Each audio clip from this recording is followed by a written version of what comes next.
Hi, welcome to another Learn, Grow, Invest video. Today, this is episode 2 of the Buying a Home in Jamaica series that we've started here. So we're going to be talking with Judy Benjamin today about the total cost of owning your very first home. Now, you may choose to use this home to live in or as an investment. Either way, the costs are pretty much the same. So we're going to go through that breakdown, help you to understand how much money you need to put together to purchase your first home. We're going to talk about the different stages as to which you'll need the money. You won't need all of it up front, but we'll get through the different steps as to when you should actually be prepared to start the process, right? A lot of persons want to know how much money they should have to start. So that's what we're going to get into today. Prepare to take notes, similar to the last video. What we'll try to do, I anticipate that persons may be asking for the Excel sheet that we're going to use. So if you hope to get a copy, I'm going to leave Judy's email in the description. You can reach out to her. She'll send you the information as well as be able to support you or advise you on purchasing your very first home. Right? So let us get right into this.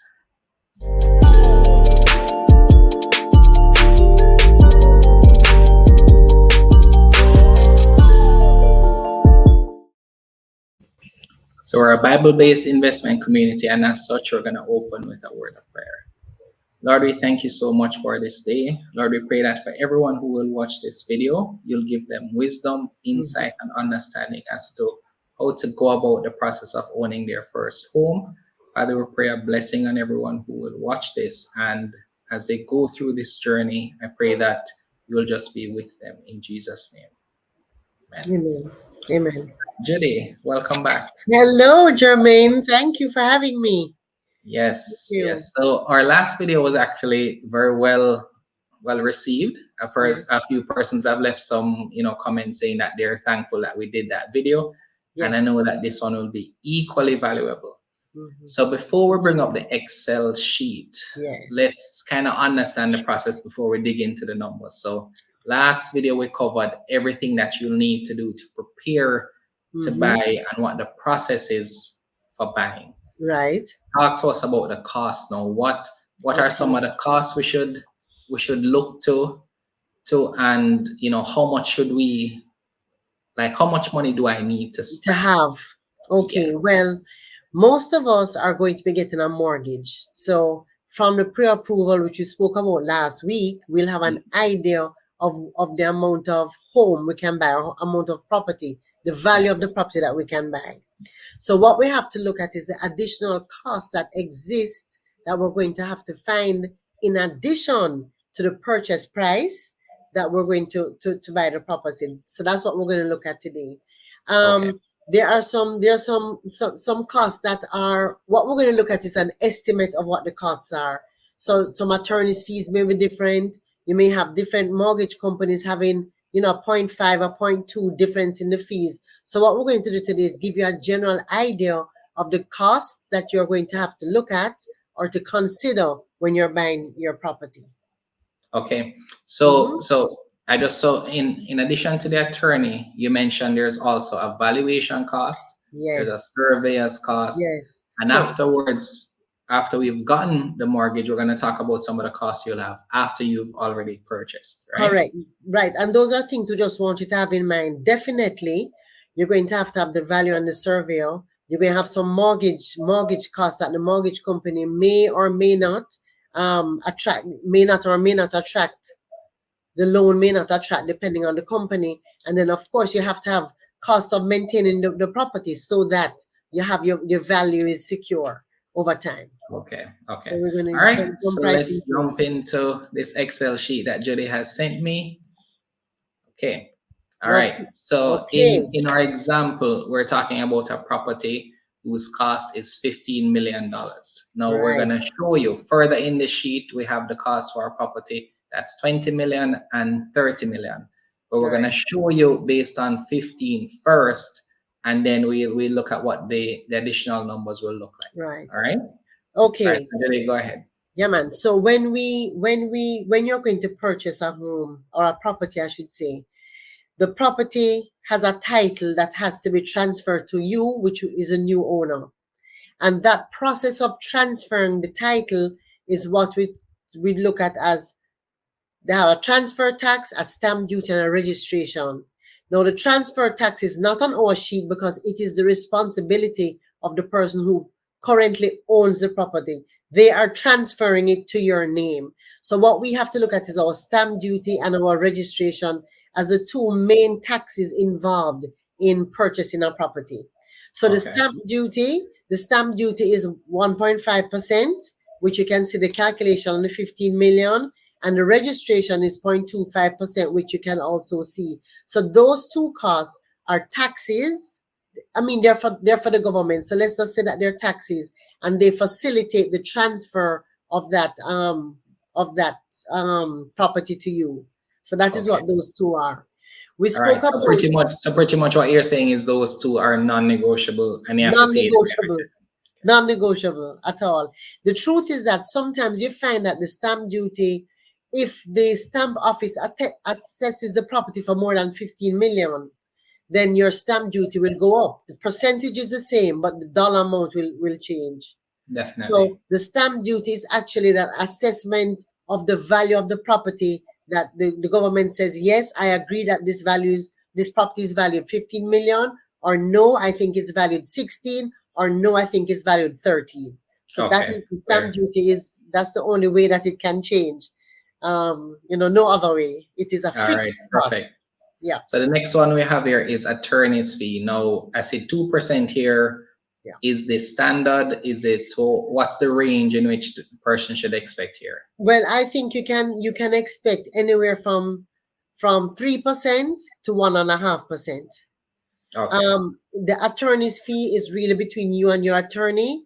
It is. I am not here to say what an attorney should charge, but we have found in the market that it is in and around 2%.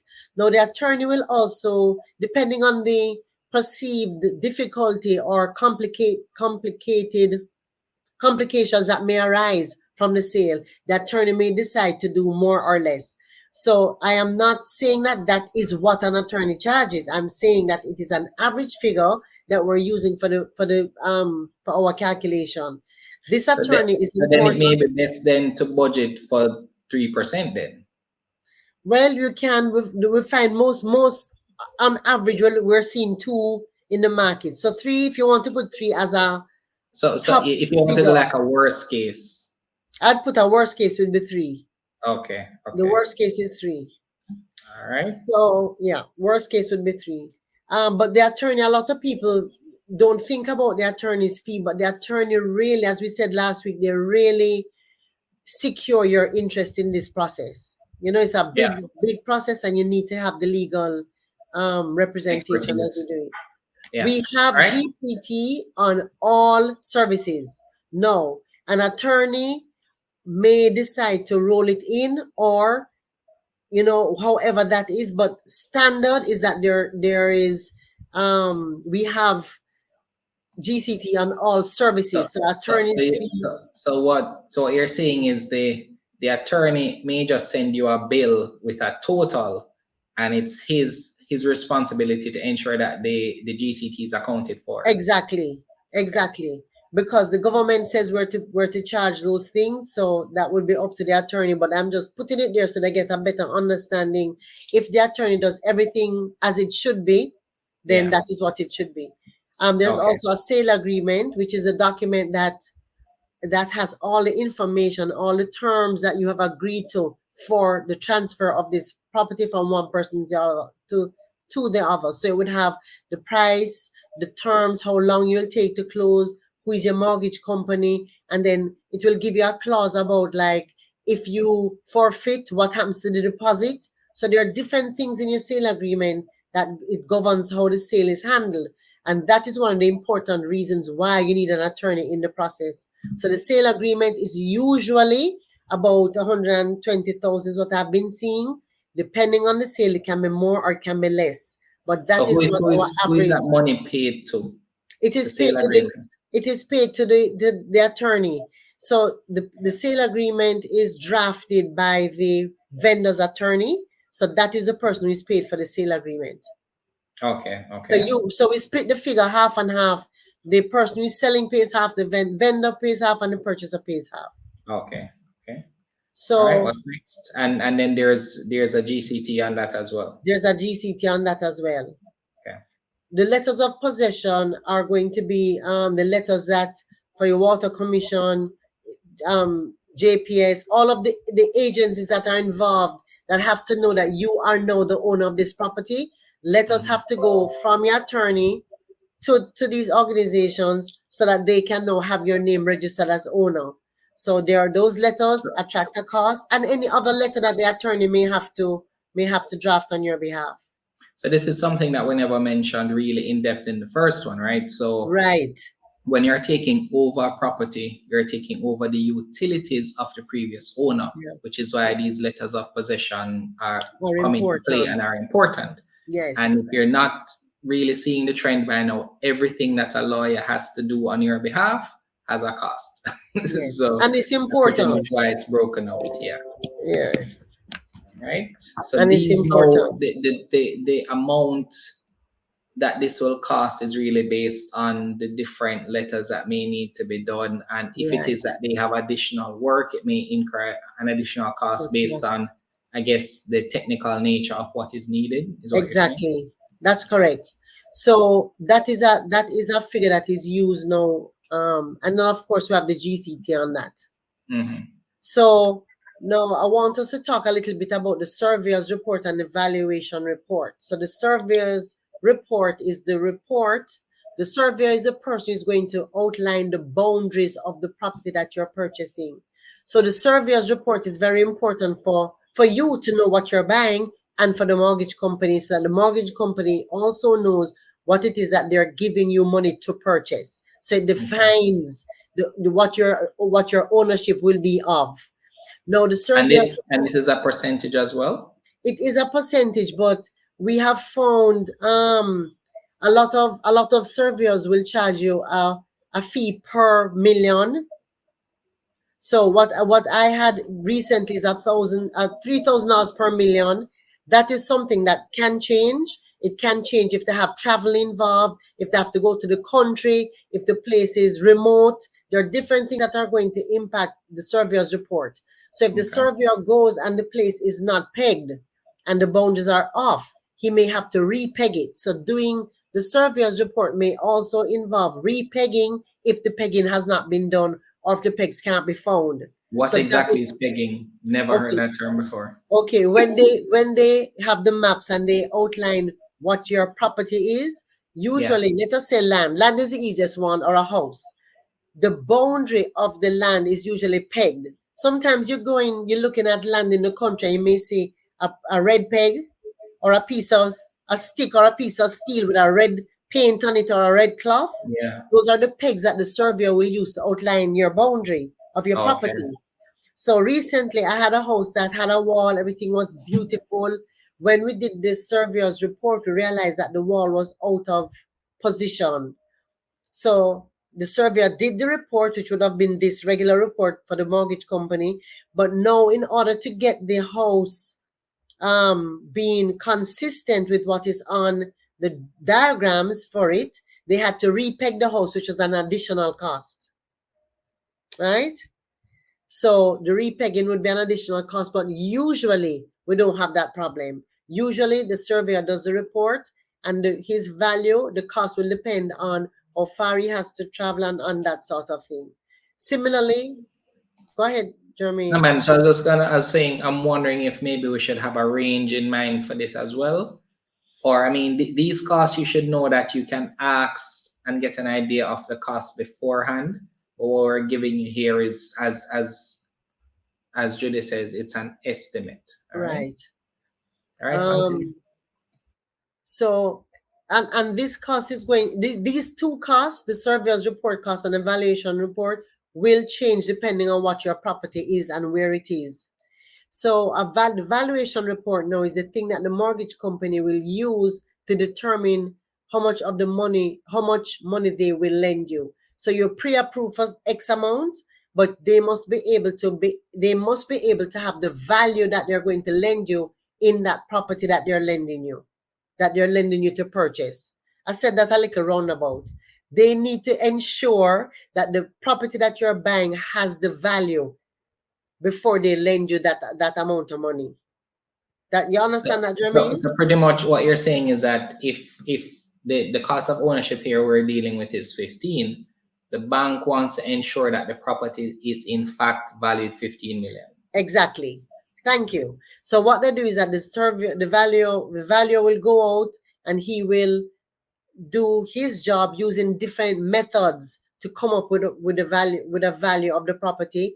Usually the valuation will have a for sale value and a market value, and they show, it's a very detailed report. They show you comparatives of what else in the area sold and at what price, so that the mortgage company will have a feel comfortable that what they're lending you is actually secured by the property in which they're lending you for.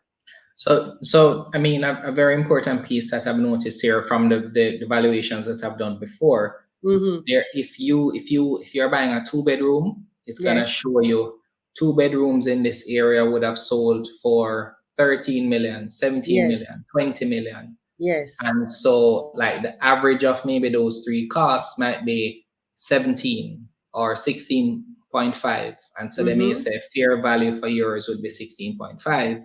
Right. And then as Judy said, there's a for sale value now that may be 15 or 14.5. On the for sale is similar to that you'd see on a car, where if you needed to sell this, that's the bare minimum that you should expect, or that should be the baseline for any negotiation in terms of value.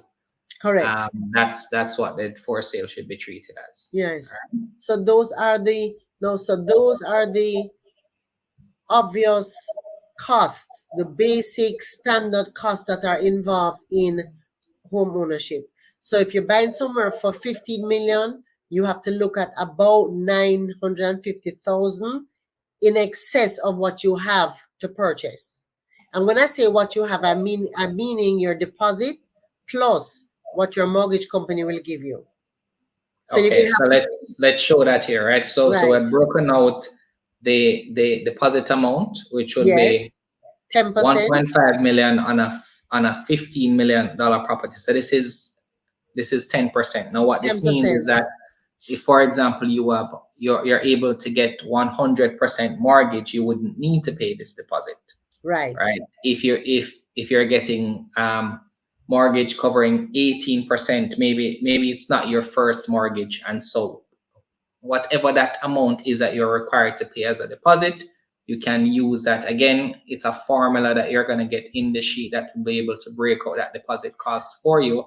And then simply what we have here is the fees, the 950, 500 added to the deposit to show you how much you may need during the process. So you pay the deposit first upon you preparing to sign the sales agreement.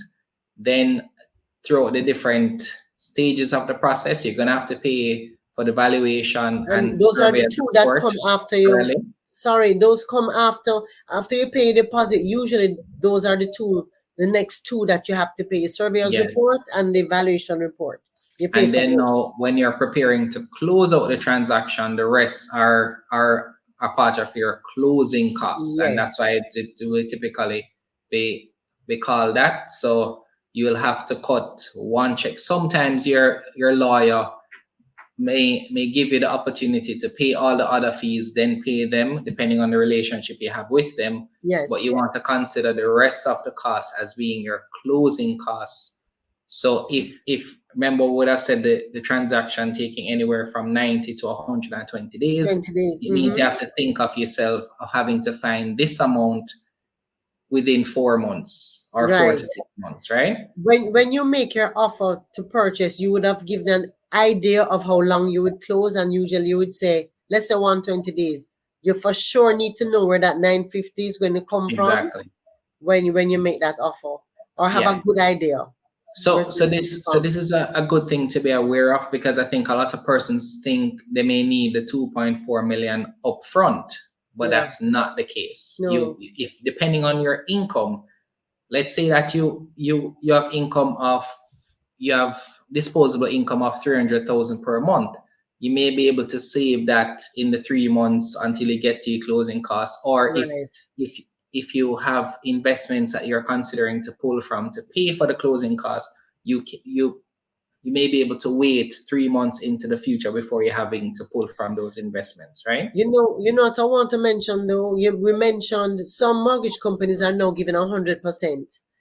I believe that we still have to pay the deposit and they give it back to us at the end. Okay. When so you still have So, to, so, no it, matter so what it's you have. important to find out the terms of that 100% is Exactly, what you're saying. exactly. Because I mean, I think when people are giving 100% in United States and everything crashed, it kind of made us realize that people have to have equity in something to start the Yeah, process. yeah, agreed. Yeah. Okay, so the reason why we have this mortgage amount broken out here is that would have paid the deposit. What did I press here? Okay, I think, Mm-hmm. okay. Right. So would have paid the deposit, paid all the closing costs here. Mm-hmm. This amount now that remains is the amount that we're going to get the mortgage for. Right. So whatever the rate of that mortgage is going to be calculated on this amount, because this is the amount the bank would be lending you, the bank and or NHT. Right. Right. So if you're eligible for NHT for, let's say, 6 million, then NHT's rate would be on 6 million, and then the bank's rate would be Would on be the on the difference. balance. Yes. Yes. That's correct. Right. But we're not going to cover the mortgage breakdown in this No. one, but we just wanted you to understand, right? So we're Yeah. giving you the content in pieces so that you're able to kind of wrap your mind around each stage first. So I'm just going to scroll through everything again. Yes. And I'll just ask you, Judy, to just kind of, recap it for us. Okay, so we have a number of expenses when it comes to purchasing a home. So we're looking at the two non-negotiable, the stamp duty and the registration, which are taxes, which are 1.5% and 0.25% of your property cost. We have an attorney's fee, which can run anywhere from 3% to 1.5%, depending on your relationship with your attorney and the technicality involved in your sale. Of course, all services attract GCT, so we have put it here because it's a cost that you have to consider. The sale agreement is split between vendor and purchaser. It is actually the vendor's attorney that drafts the sale agreement, but the cost is paid for by both vendor and purchaser. And we're seeing an average of about $120,000, so that would be $60,000 each, plus, of course, our GCT. Letters of possession are those letters which are sent to utility companies and other institutions for them to know that you're now the owner. So those letters have to be prepared and sent out, and there's a cost for that. Plus, we have a GCT cost on that. The two costs that are they are, as soon as you sign your sale agreement and you pay a deposit, the first two costs you're looking at is going to be your surveyor's ID report and your valuation report. As we said, the surveyor's ID report is going to ensure that the boundaries of the property that you're purchasing are as they appear on the title, that they're sound and they're correct. And the valuation report is going to ensure that the value that you're paying for the property is actually found in that property, right? So those costs are very important. Those two reports are important, not only for your mortgage, but also for knowledge. So even if you're buying cash, those are still two reports that people always want. So we have a total cost of $950,500 on 15 million. So remember now that you're going to pay a deposit, which is going to be 10%, and then you're going to have your 950 added to that 10%, which here is 2.45,500. Then you're going to have your mortgage, which may be an NHT and your bank, your mortgage bank together will give you the balance of what you need. So really and truly, what you have to find is the 950, 2.45, sorry. Oh, I'm not following Jermaine's spreadsheet. You have to find 2.54, 2,450,500 on top of the mortgage in order for you to be able to purchase somewhere for $15 million. That's Yeah. what you have to find. Yeah, and I mean, if it sounds, kind of confusing for you the first time listening this, I mean, it's done Yeah, in stages, it and really is. what we try to do is give you an understanding of the overall cost, because a lot of persons go into the process not understanding the total cost or when they need to have those funds ready, Right. etc. So that's all we try to do here. Hopefully, it is not confusing for you. If you have any questions, just leave them in the comments and we'll Yeah. answer it. And as I said, if you email Judy, you'll be able to get a copy of Yeah. this spreadsheet. The other Right? thing that I wanted to note is that what is also something that is important is that when you go to your attorney, when you said, attorney, I have found somewhere, and I said, okay, come in and see me.